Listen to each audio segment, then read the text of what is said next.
வணக்கம்.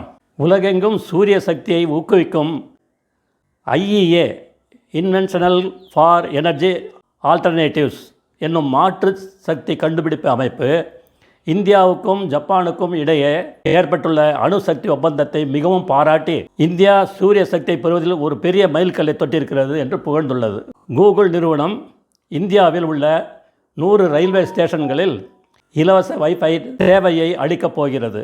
மேலும் 20 லட்சம் இந்தியாவின் ஆண்ட்ராய்டு டெவலப்பர்ஸ் என்னும் மென்பொருள் விருத்தியாளர்களுக்கு பயிற்சி கொடுக்க திட்டமிட்டுள்ளது.